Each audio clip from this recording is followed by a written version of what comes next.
বন্ধুরা, চলো তোমাদের সাথে আজ আমাদের বাড়ির হোলি মহোৎসবের কিছু পার্ট শেয়ার করি। আসলে এই দিনটার জন্য আমরা একটা বছর অপেক্ষা করে থাকি। বাড়িতে দল এসে গেছে, আর এইবার আমাদের বাড়িতে মোট 3টে দল উঠেছিল। কিন্তু দুঃখের বিষয় এই যে সব দলগুলোকে ক্যামেরাবন্দি করা হয়ে ওঠেনি।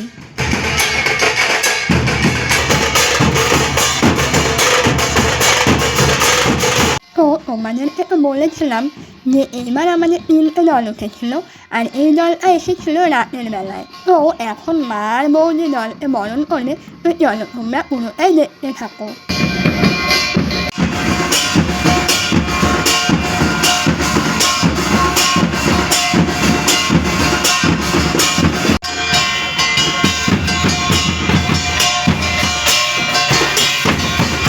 আর বন্ধুরা, এই একটা বছর ধরে আমরা অপেক্ষা করে থাকি কখন এনারা আসবে। আর সত্যি কথা বলতে কি জানো তো, আজ আমার ঠাকুরও অত্যন্ত খুশি এনাদের আসার কারণে।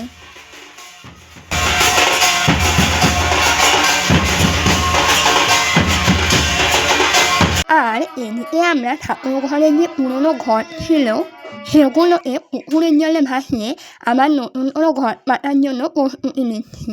তো আমাদের ঠাকুর ঘরের ঘর বসানো কমপ্লিট হয়ে গেছে, আর এটা হচ্ছে আমার ঠাকুরের ফাইনাল লুক। তো তোমাদের কেমন লাগছে আমাদের ঠাকুর ঘরের সিংহাসনটা, তোমরা কিন্তু কমেন্ট করে জানিও। আর বন্ধুরা, আমাদের বাড়ির এই হোলি মহোৎসবটা আমার জন্মের আগে থেকেই হতো।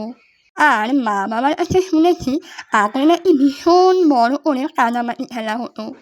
তো এখন তো আমাদের বাড়ির জায়গাটা ছোট হয়ে গেছে, তো এই কারণে আর সেরকম বড় করে এখন আর কাদামাটি খেলা হয় না। তো যেই কারণে এখন শুধু মা নিয়ম কাজটাই করে। আর মায়ের নিয়ম কাজটা কমপ্লিট হওয়ার পরে আমরা সবাই সেই কাদামাটি জলটাই মাথায় মেখে নিই। আর সবথেকে একটা দারুণ ব্যাপার কি জানো তো, এই মোবাইলের কারণেই আজকাল আমরা সব কিছুই ক্যামেরা বন্দি করে স্মৃতির পাতায় রেখে দিতে পারি।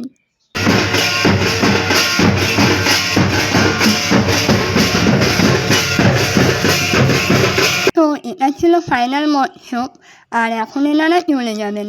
আসলে আমরা একটা বছর অপেক্ষা করে থাকি এনাদের আসার জন্য, আর এনারা একটা দিন থেকেই চলে যায়, এমন যেন ঘড়ির কাঁটা দ্রুত এগিয়ে যায়। তো যাই হোক বন্ধুরা, তোমাদের কেমন লাগলো আমাদের বাড়ির এই বাৎসরিক হোলি মহোৎসব, তোমরা কিন্তু অবশ্যই আমাদেরকে কমেন্ট করে জানিও।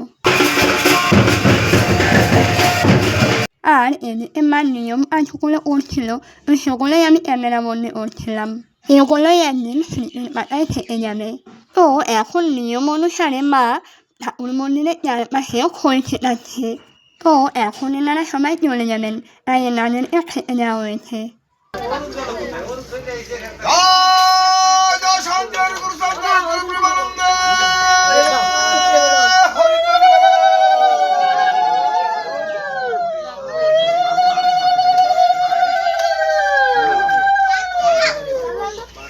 তো যাই হোক বন্ধুরা, ভিডিওটা একটু বেশি বড় হয়ে গেল, তোমরা একটু কষ্ট করে দেখে নিও।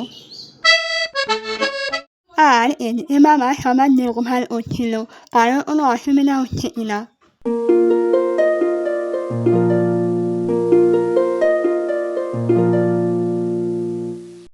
তো যাই হোক, এই সেই চরম মুহূর্ত যখন এনারা চলে যাবেন। এনাদের আসার জন্য আমরা কতটা উৎসাহিত হয়ে থাকি, আর যাওয়ার সময় এলেই যেন আমাদের চোখে জল আসে। আবার একটা বছরের অপেক্ষা। আর তোমাদের যাদের বাড়িতে এমন অনুষ্ঠান হয়, তোমাদেরও কি আমাদের মতনই এরকম সেম ফিলিংস হয়? তোমরা আমাকে কমেন্ট করে জানিও তো। আর এখন আমরা এখানেই দাঁড়িয়ে থাকবো যতক্ষণ না ওনারা এই রাস্তাটা পার করে চলে যাচ্ছেন।